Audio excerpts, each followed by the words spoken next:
Mu gisagara ca Bujumbura ariko yaribonekeza ugwaruka ruriko ruragerageza kwiteza imbere mu gukora ibikorwa mvabwenge. Keri Nkurikiye ni umwe muri abo yuguruye umugambi yise Zuba Home Decor wo gushariza mu mazu.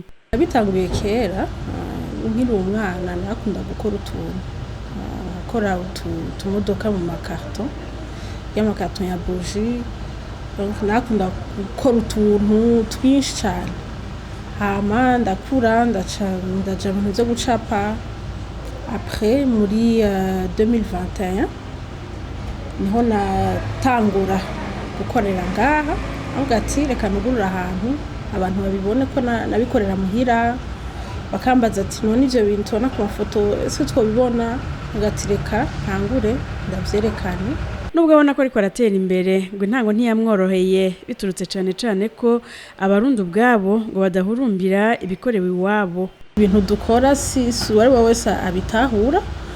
Hama rero novuga ko mu mwaka wa mbere nagize ibibazo bikomeye, nakwa no kubiheba kuko abantu ntibatahura ivyo ari byo.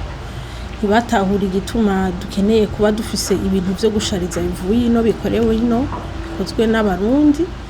Bagacaguma barondera ibivuye kure, ibivuye hanze, ukabura umengo nivyo bifise agaciro kanini. Ariko ntivyanciye intege kuko nari nzi ivyo ndiko ndakora kandi ni ibintu usanzwe nkunda. Navuga ati reka ngerageze gukora inguvu zanje zose nshobora kubikundisha n'abarundi, kuko kenshi bakunda kuvuga ati ushorerwa n'abazungu. Yaha turashorerwa n'abarundi cyane. Muri uyu mwuga avuga ko ari nk'impano kuko atanahamwe yavyize mu ishure. Keri Nkurikiye akorana n'imigwi y'abantu batandukanye, abamumba inkono, abatsiba ibiziriko, abajishi n'abandi.